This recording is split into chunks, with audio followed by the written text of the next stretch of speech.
నమస్తే, welcome to our channel. నేను మీ సిరి. చెవిరెడ్డి భాస్కర్ రెడ్డి ఒంగోలు బరిలో ఉన్నారనైతే వార్తలు వస్తున్నాయి. బాలినేని శ్రీనివాస్ రెడ్డిని కాకుండా ఇంకెవరిని ఒంగోలులో ఎంపీగా స్వీకరించమని చెప్పేసి కొంతమంది నేతలు అయితే వాదిస్తున్నారు. సో ఈ అంశంపై చర్చించడానికి మనతో పాటు ఉన్నారు ప్రముఖ సీనియర్ పొలిటికల్ అనలిస్ట్ అలసిమల్లి శ్రీనివాసరావు గారు. నమస్కారం సార్. నమస్కారం అండి. సార్, మీరు వినే ఉంటారు, అనూహ్యంగా చెవిరెడ్డి భాస్కర్ రెడ్డి పేరు మళ్ళీ వార్తల్లోకి వచ్చింది సార్. అంటే ఒంగోలు బరిలో ఉన్నారని చెప్పేసి. సో దీని మీద మీ అభిప్రాయం ఏంటి సార్? అంటే చెవిరెడ్డి భాస్కర్ రెడ్డి గారు చంద్రగిరి నియోజకవర్గం నుంచి ఎమ్మెల్యే. అప్పుడు ఒక రకంగా జగన్మోహన్ రెడ్డి గారికి ఇప్పుడు కొన్ని బాధ్యతలు పెరిగినాయి ఆయనకి. ఇదివరకు విజయసాయి రెడ్డి గారు వాళ్ళు నిర్వహించే బాధ్యతలన్నీ ఆయన తీసుకున్నట్టున్నాడు. చాలా వరకు చూస్తున్నాడు ఆయన్ని. అంటే వాళ్ళకు ధీమా ధైర్యం ఒక రకంగా మెచ్చుకోవాలి. ఎవరిని ఎక్కడ పెట్టినా కానీ గెలుస్తాడు నా ముఖం చూపించి అనేటువంటి ధీమా ధైర్యంతో మొండి ధైర్యంతో పోతున్నట్టున్నాడు జగన్మోహన్ రెడ్డి గారు. ఇంకో రకంగా ఆలోచిస్తే వాళ్ళకి క్యాండిడేట్లు లేరేమో, అందుకని ఏం చేయాలో తెలియక అక్కడ ఉన్న ఇక్కడికి ఇక్కడ ఉన్న అక్కడికి మారుస్తున్నాడేమో అని కూడా అనిపిస్తుంది. కుటుంబాలకు ఇస్తున్నాడు సీట్లు. అంటే మీకు సీట్లు పోటీ చేయడానికి జనం దొరకకపోతేనే, క్యాండిడేట్ లేకపోతేనే అటువంటి పరిస్థితి వస్తుంది. అదొక కోణం. ఇక చెవిరెడ్డి భాస్కర్ రెడ్డి గారు ఒంగోలుకి రావటం అసలు చాలా అప్సైడ్. అది అంటే ప్రజలు చాలా తేలిగ్గా లోకుగా చూస్తున్నట్లు లెక్క. ఒకనొకప్పుడైతే నీతివంతమైన రాజకీయాలు నడిచినప్పుడు, ప్రాంతాలకి, మా కులాలకి, మతాలకి అతీతంగా రాజకీయాలు ఉన్నప్పుడు విజయవాడ ఉందండి. విజయవాడ నుంచి స్థానికులు కాని వాళ్ళు 7-8 సార్లు ఎంపీలు అయ్యారు. విజయవాడలో కేఎల్ రావు గారు లాంటి వాళ్ళు అక్కడ ఎంపీ అయ్యారు. ఎక్కడెక్కడి నుంచో తీసుకొచ్చి ఎంపీలు చేశారు అక్కడ. అంటే ఇక్కడ మనకి దాన్ని మాత్రం ఒప్పుకోరు. విజయవాడ ప్రాంతంలో ఎంత విశాల దృక్పథం ఉన్న వ్యక్తులు ఉన్నారో, అంటే ఎలాగ హక్కును చేర్చుకున్నారో రాజకీయ పార్టీ ఒకళ్ళు తీసుకొచ్చి అతను మేధావి, ఈయన పెద్ద ఇంజనీరు, ఈయన దేశానికి ఎంత సేవ చేసాడు, ఈయన గెలిపించండి అని అక్కడ పెడితే అభ్యర్థిగా ఆయన గెలిపించి పార్లమెంట్కి పంపించారు అక్కడ. కానీ ఇప్పుడు విజయవాడకి ఎలాంటి ముద్ర పడింది? కులముద్ర వేశారు, కాపు ముద్ర. ఏముంట్లు అంటున్నారని చెప్పేసి పనికిమాలిన పోరంబోకులు మీడియాలో మాట్లాడతారు. ఏముంట్లో అన్నారని. ఏముంట్లో అని ఎందుకంటారండి? అంటారు, డెఫినెట్గా అంటారు. అడగరా? వచ్చినోడు ఎవరో ఏంటి తెలుసుకోరా? ఈ దేశంలోనే నువ్వు అప్లికేషన్ పెడితే నీ కులమేటని అడుగుతారు. అది ఫామ్లోనే ఉంటుంది కదా, ఉంటుంది, ఫార్మేట్లో ఉంటుంది. దాని ఏదో పెద్ద ఇష్యూ కింద ఎవరో కులం మీద బురద జల్లాలన్నట్టుగా చేస్తూ ఉంటారు. అయితే దీనికి సంబంధం లేదనుకోండి. అంటే జగన్మోహన్ రెడ్డి అలాగే వేరే చోటని తీసుకొచ్చి పెడుతున్నాడు. నక్కకే లాగలోకానికి పుల్లిని చూసి నక్క బాతలు పెట్టుకోకూడదు. ఆ రోజులు వేరు, ఆ రాజకీయ నాయకులు వేరు. అప్పుడు ప్రజలు, నాయకులు కూడా చాలా పద్ధతిగా అందరితో కలిసిమెలిసి ఇలాంటి కుళ్ళు క్రూరత్వం లేకుండా ఉండేవారు. ఇప్పుడు ఈయనకి తగదు అది. చంద్రగిరిలోనే బరువు అనుకుంటున్నారు అతన్ని. ఎవరో వీళ్ళ దోపిడీ మామూలుగా లేదు. శేషాచలం అడవుల్లో ఎర్రచందనం మొత్తం వీళ్ళు దిగేటప్పుడు మాయమైపోద్దేమో డౌట్ నాకు. అసలు మీకు ఇక్కడ గతంలో చంద్రబాబు నాయుడు గారి హయాంలో 2014 నుంచి 19 వరకు రోజు 10 మంది దొంగలను పట్టేసుకునేవారు.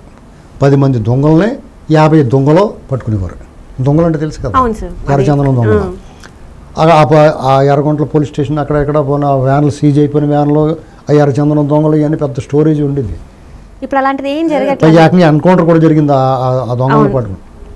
ఇప్పుడు అసలు మీకు ఆ వార్త వినపడుతుందా? అసలు ఎక్కడ ఎలాంటి వార్త మనకి అసలు విన్నది లేదు, చూసింది లేదు. ఇప్పుడు వీళ్ళందరూ దుబ్బేంట్రా పర్లేదని వదిలేశారు అంతే. అంటే దోచుకోమని డైరెక్ట్ గేట్లు ఎత్తేసి మాకు ఇవ్వాల్సింది మాకు ఇచ్చేంటారా బాబు అని చెప్పేసి ఇక అందరూ అదే పని. మీకు పైగా ఆ ఎర్రచందనం దొంగలందరినీ, ఎక్కడెక్కడ ఉన్న వాళ్ళందరినీ, జైల్లో ఉన్న వాళ్ళందరినీ ఒక మంచి రోజు ఆగస్టు 15, జనవరి 26 చూసుకుని సత్ప్రవర్తన దొంగలందరూ వదిలేసాడు. రాగానే జగన్మోహన్ రెడ్డి జూన్లో ఎప్పుడు ప్రమాణ స్వీకారం వచ్చాడు, ఆ ఆగస్టులోనే దొంగలందరినీ వదిలేసాడు. ఇట్లా అంటే ఇది సాధ్యం అంటారా? అంటే ఎంత సాధ్యం కాదండి. ఇప్పుడు మీరు ఏదన్నా బాధపడి కంప్లైంట్ ఇచ్చారనుకో, మీరు బాధితులు, మిమ్మల్ని ఎవరో ఇబ్బంది పెట్టారు, లేదంటే మీ ఇల్లు కూలగొట్టారు, లేకపోతే మీ ఆస్తి దొబ్బేశారు, లేదా మీ పక్కన వాళ్ళకి ఏదో గొడవ వచ్చింది, లేకపోతే మిమ్మల్ని ఎవరినో ఏడిపించారు, ఇలాంటి దాని మీద మీరు వెళ్ళి కంప్లైంట్ ఇచ్చారనుకో, మీ మీద కేసు పెడుతున్నారు. రివర్స్లో అయిపోతుంది. లా అండ్ ఆర్డర్ ఆ పరిస్థితి ఉంది. మీకు చట్ట రాజ్యాంగం ఉల్లంఘనలు అయితే యథేచ్ఛగా చేస్తున్నారు, చూస్తున్నాం. అక్కడ వీళ్ళ దగ్గరికి వచ్చేటప్పటికి వాళ్ళకి రాజ్యాంగం లేదు, సెపరేట్ రాజ్యాంగం. పోలీసులు కూడా మొన్న ఒక ఆయన ప్రొద్దుటూరుకు సంబంధించిన రాచమల్లి శివప్రసాద్ రెడ్డి ఎవరో వెళ్ళి పోలీసులు ఆ లెక్కర్ ఏదో పట్టుకున్నాడని ఆ ఎస్ఐని పట్టుకుని, ఎస్పీ గారు ఆర్డర్ అండి ఇదంటే ఎస్పీ గారు అమ్మ మొగుడా అంటున్నాడు. ఆ అమ్మ మొగుడు చెప్పి నేను అంటున్నాడు. నేను చెప్పింది వినాలి, నువ్వు పట్టుకోకూడదు అంతే. నువ్వు పట్టుకోకూడదని చెప్తున్నాడు. ఆయన డ్యూటీ అయినా చేయడం తప్ప. అసలు మీకు ఇక్కడ పోలీసు వాళ్ళకి కూడా చాలా మందికి అవమానాలు జరుగుతున్నాయి. వాళ్ళు మీసాలా ఈ రొయ్యల గుండి మీసాలతో పాటు ఈక్వల్ అయిపోయినాయి వాళ్ళందరికన్నా. ఎందుకంటే సాఫ్ట్ టార్గెట్ ఎవరున్నారో వాళ్ళ మీద తొడలు కొడతారు వాళ్ళు. ఇప్పుడు గోరంట్ల మాధవ్ ఉన్నాడు, గతంలో జేసీ దివాకర్ రెడ్డి గారు లాంటి వాళ్ళ మీద తొడలు కొట్టేసాడు. ఇప్పుడు ఆ పరిస్థితి ఏంటి అతనికి? ఇప్పుడు ఎక్కడ తనకి ప్లేస్ లేదు కదా, ప్లేస్ లేదు, అయిపోయింది. అదే టీడీపీ వాళ్ళ మీదకి వెళ్తారు. ఎందుకంటే టీడీపీ వాళ్ళంతా కూడా ఓం నమ శివాయ బ్యాచ్ శంకరాభరణం ఉంటాయి అనమాట. శంకర శాస్త్రి గారిలో బాసి పెట్టలేసి కూర్చుని పాటలు పాడతారు. వీళ్ళంతా కూడా అర్జున్ రెడ్డిని కేజీఎఫ్ పెద్ద పెద్ద సుత్తులు వేసుకుని భుజం మీద వేసి తిరుగుతూ ఉంటారు. ఎవరు మాట్లాడతారు నెత్తి మీద పడతారు. వీళ్ళతో గోడ. ఇప్పుడు ఆఖరికి వాళ్ళ చెల్లెలు కూడా అడిగిపోతుంది. జగన్మోహన్ రెడ్డి గారు వాళ్ళ చెల్లెలు కూడా ఇప్పుడు చంద్రబాబు గారి దగ్గరికి వెళ్ళి ఆవిడ ఏదో పుష్పగుచ్చం ఇచ్చింది, పసుపు చీర కట్టుకుని ఎంత అందంగా ఉందో పాపం ఆవిడ. ఎంత గ్లామర్ వచ్చేసింది చూసారా పసుపు చీర కట్టుకుంటేనే. ఇలాగా జగన్మోహన్ రెడ్డిని ఒక మాట కూడా అనలేకపోతుంది, భయం వేస్తుంది. ఓ మాట అంటే ఏమవుతుంది, వాళ్ళ బాబాయ్ గుర్తుకొస్తాడు. బాత్రూము, గొడ్డలు, గొడవ, వీడియో కాల్స్ ఇవన్నీ. లేదా 4 టైర్లు ఒకేసారి దొడేయాలి మనకి వెళ్ళిపోతాయి కారు వెళ్తున్న కారులో. అంటే ఇప్పుడు అంటే మీరు అన్నారు కాబట్టి అడుగుతున్నాను సార్. ఇప్పుడు తను కాంగ్రెస్లోకి వచ్చేసింది. తాను అన్నకి వ్యతిరేకంగా ఇప్పుడు అవినీతి జరిగిన ఏవేవైతే అవినీతి జరిగాయో వ్యతిరేకంగా ఈమె మాట్లాడగలుగుతుందా? గొంతెత్తి ఇది జగన్ ప్రభుత్వంలో ఇంత అక్రమాలు జరిగినా, ఇంత అవినీతి జరిగింది అని చెప్పి తను మాట్లాడగలుగుతుందా సార్? ఇప్పుడు ఆవిడకి రాజకీయ భవిష్యత్తు ఉండాలన్నా, ఆవిడని ప్రజలు విశ్వసించాలన్నా ఖచ్చితంగా ఎక్కడ తప్పు జరిగితే తప్పుని ఎత్తి చూపించాలి, వాళ్ళ మీద పోరాడాలి. First point. 2, ఇప్పుడు చెవిరెడ్డి భాస్కర్ రెడ్డి గారు లాగానే ఎక్కడికి వెళ్తే అక్కడికి వెళ్ళి పోటీ చేస్తాను. ఇప్పుడు ఒంగోలు వెళ్ళి పోటీ చేయమంటున్నాడు, నేను ఒంగోలు వస్తున్నాను అన్నాడు. బాలినేని శ్రీనివాసరెడ్డి గారు డెఫినెట్గా అడ్డుకుంటాడు. మాగుంట కూడా అయితే మాగుంట, లేకపోతే ఈ గుంట ఉండాలి తప్ప ఆ గుంట రావడానికి వీల్లేదని చెప్తున్నాడు.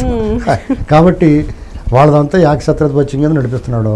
ఎవడు అక్కడ మార్చినప్పుడు అతను ఎన్ని చేసినా ఎస్సీ ఎస్టీ మైనార్టీ బీసీలకే దెబ్బేస్తున్నాడు.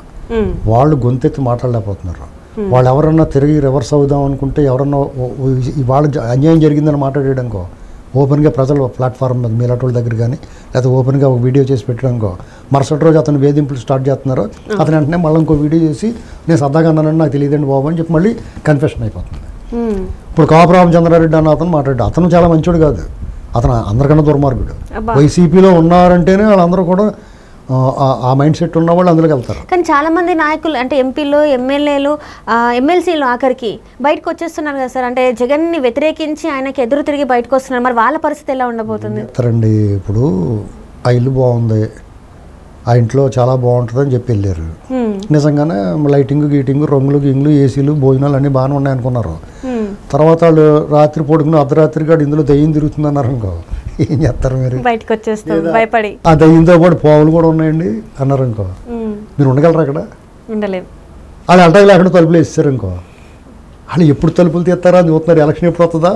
ఇప్పుడు శాంపుల్ ఇది ఏంటి, ఎలక్షన్ ఇంక 2-3 నెలలు ఉన్నాయి కదా అని చెప్పి ధైర్యం వచ్చే వాళ్ళకే అర్ధరాత్రి దాటిన తర్వాత తెల్లవారుజాము వచ్చేటప్పుడు కొంత ధైర్యం వస్తుంది. పోనీ దయ్యాలు గట్టి పోయి పడుకుంటాలే, దయ్యాలు మనుషులు రాత్రులు పడుకుంటారు, దయ్యాలు పగలు పడుకుంటాయి అని వాళ్ళ ఉద్దేశం.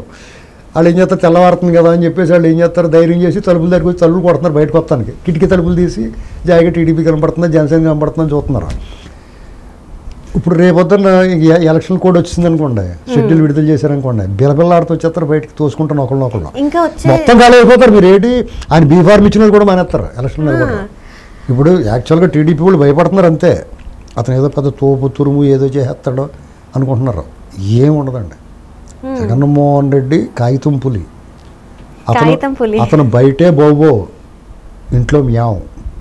అర్థమైందా? చూడటానికి పుల్లే కనపడతాడు అంతే, పులి వేషం వేసుకున్న పిల్లి అతను. అది ఏమీ భయపడక్కలేదు, ఎవడన్నా ధైర్యంగా దమ్ముగా రా నువ్వు రా అని చెప్పచ్చు. టీడీపీ వాళ్ళన్నా జనసేన వాళ్ళన్నా లేకపోతే ఏ కాంగ్రెస్ వాళ్ళన్నా సరే, నువ్వు రావా వచ్చి ప్రచారం చేసి చూద్దాం అని దమ్ముగా నిలబడి సవాల్ వేస్తున్నామనండి. వాళ్ళు ప్రచారం కూడా చేసుకోలేరు, వాళ్ళు ప్రజలు కొట్టేస్తారండి వాళ్ళని. ఎందుకంటే చాలా కసిగా ఉన్నారు ప్రజలు. జగన్మోహన్ రెడ్డి చంద్రబాబు నాయుడు గారిని వేధిస్తున్నాను, ప్రతిపక్షాలను వేధిస్తున్నాను అనుకుని ప్రజలను పీడించుకు తిన్నాడు ఆయన. ఎందుకంటే అది కనిపించదు, ఆ నొప్పి ప్రజలు స్పందించడానికి సమయం పడుతుందండి. ఎందుకంటే వాళ్ళు సామాన్యుడు, ఒక సగటు పౌరుడు వ్యవస్థతో పోరాడలేడు.